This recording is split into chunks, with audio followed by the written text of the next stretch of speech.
Our lineup begins with our first session, Leading with Impact. As charities, we focus on the immediate needs, but over time, how do we know if we are impactful? How can charities be driven by the needs of rights holders to deliver projects that address long-term issues, but at the same time, create sustainable change? How can we become impact-led?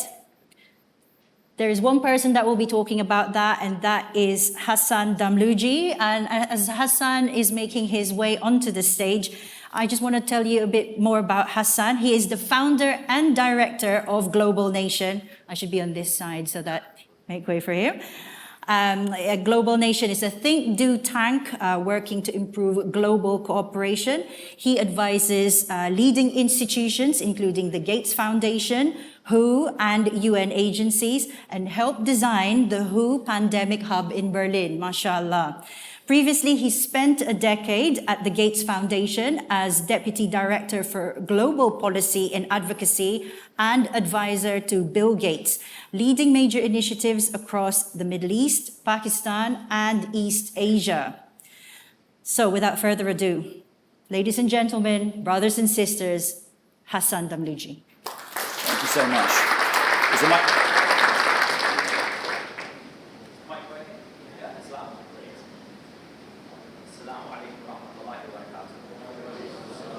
So much to everyone involved, and especially Fadi for the kind invite.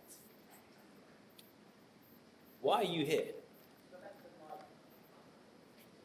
I need this mic? Okay, this one's not working. Okay, we'll use this one. All right? Is that good? Okay. All right, why are you here?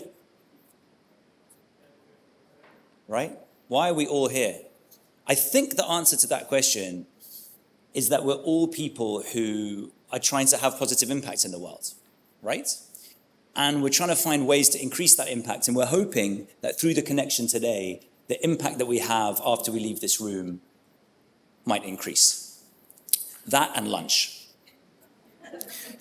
But I'm not here to talk to you about lunch, although I'm told that the salmon is excellent. It's that little word impact that I want to talk to you about. Now, I've spent most of my career working in big, fancy organizations that talk a lot about impact, like McKinsey, where I spent 5 years doing education strategy work in the Middle East, or the Gates Foundation, as the MC mentioned, where I spent 10 years leading the work in the Middle East, Pakistan, and East Asia. Now, in a speech about impact, this is what I should say. I should say that impact is about improving the quality of people's lives, right? Through health or education, or maybe improving their financial security. I should say that you should create a log frame at the beginning of every project where you map out exactly what impact targets you're going to achieve, and that you should track that during the project and make sure there's a really robust measurements exercise at the end. And through that, you'll have great data. You'll know what you've achieved, you might learn for the next project, and maybe you'll be able to impress your funders and get more money. I should talk a lot about data. Maybe I should talk about technology. Maybe I should say that in the world of AI, we now have these wonderful tools that make it easier and easier to measure impact, and that everyone should be using those tools. And I should definitely talk about systems change, right? I should say that the impact that you achieve through touching one person is far less than if you could change the whole system. So you shouldn't only think about delivering programs, you should think about advocacy and policy work, communications, maybe even convenings like today. But I'm not going to say any of that. Let's pretend that I didn't just say any of that. You see, 3 years ago, I left the Gates Foundation and I created my own organization, Global Nation. And now I can say pretty much whatever I want. So I'm not going to give you the Davos version of impact. I'm not going to give you the version of impact that's all about data and reporting and pleasing funders. I want to reflect with you on what impact really is. What does impact mean to you? Can we just pause for a moment and each individually think about what impact means to us? Try and hold in your mind a specific person that you would like to touch with positive impact. What is that impact for them? I planned that little music as an intro. What is it that people need most? What's the fundamental enabler of allowing them to thrive? I don't think it's health or education or infrastructure or food systems or financial security, although it could include many of those things. I want to put it to you that the impact that in the end we should all be aiming for, whatever the nature of our specific work and programming, is dignity.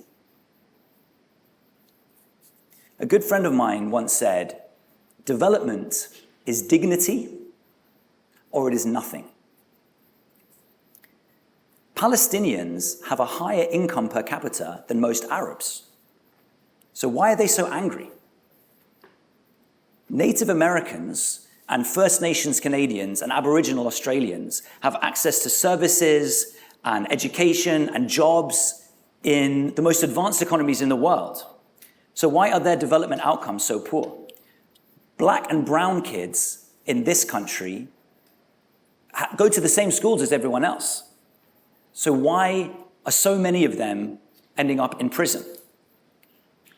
If we are denied dignity, if we don't have a narrative of our own agency to overcome challenges, if we're robbed of representation, and I don't necessarily mean by that parliamentary democracy, if we're robbed of basic rights, if we are despised, if we have learned to despise ourselves, then there's no amount of handout, of charity, of bribe from the forces who have robbed us of our dignity that will enable us to thrive. Development, in the end, is dignity or it is nothing. Maybe it's worse than nothing. So what does that mean in practice? It means that we should take dignity as our starting point and really ask ourselves that question: how are we contributing to improving human dignity? When we choose our career paths, when we build our organizations, when we decide how to respond to demands from funders, and yes, when we design specific projects. Now, dignity isn't easy to measure, but there's a difference between difficult and impossible. I live in an area of London just behind Edgware Road. Maybe some of you know it, Great Manaqish Habaibna. Now, around 80% of the residents are Muslim, and unfortunately, it's also an area of very high deprivation. And the streets around my home are witness to a lot of gangs of young men who are drawn into criminal activity. And yet, right in the heart of the same community, just 100 yards from my home, is one of the most impressive schools in the country.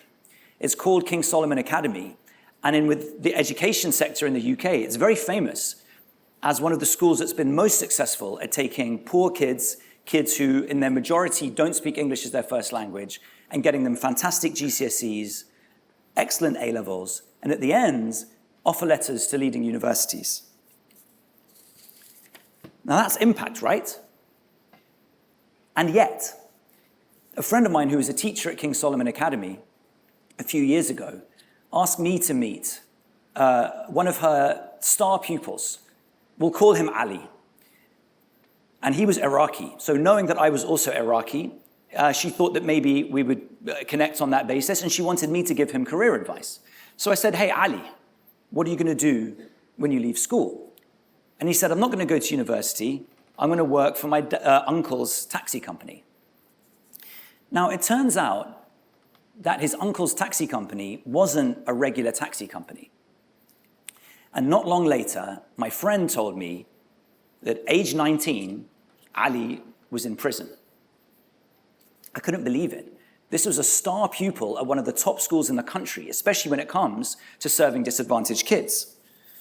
But she said, my friend said, I shouldn't be surprised, because about 1 in 10 of those children end up in prison. So it turns out that fantastic GCSEs and top A-levels and an offer letter to a leading university is not actually enough to make people thrive, to create the impact that we want. Why did Ali not see a better path for him in going to university and following the career that most of us would want him to take? It's because his uncle's dodgy taxi company not only gave him quick money, but also a place where he felt he belonged, something that he was part of. Whereas he felt that university, coming from where he came from, and the career steps that would follow it, would be an uphill struggle where he might not fit in, where he would be always an outsider without dignity. So in this particular case, I think that one of the key tools, in addition to the grades that you need, to help someone like Ali access dignity is what we call cultural capital. The connections, the cultural knowledge, the role models, the ways of expressing yourself that would allow Ali to impress the kind of people that he would need to impress in order to play the game, but in a way that was empowering for him, not humiliating, not robbing him of dignity as he tried to succeed in this country. So in the school that I founded in North London, we do a huge amount of work on cultural capital. In that part of the city as well, most of the kids are Muslim, and most of the kids who arrive at our school are disadvantaged. We want them to be able to hold their heads up high as they go through life, and not just leave with GCSEs and A-levels. The school that I co-founded, alongside that teacher from King Solomon Academy, and many other wonderful people, including our chair, Riyaz Shah, OBE, who's another successful businessman and very charitable Muslim, is called the 1 Degree Academy. And this year, I'm proud to say that we were nominated as one of the 10 schools in an international competition for best school in the world. Now, I don't want us to be judged purely on whether we're teaching kids stuff, but fundamentally, whether we are empowering them with dignity in a world, in a country, where they will see prejudice against them and where they will feel perennially like outsiders. How can we arm them robustly to make it through the challenges that many children will face, all children from deprivation will face, but especially children from who are visible minorities will face? Now, that's just one example that I'm giving you. But all of you are doing this work.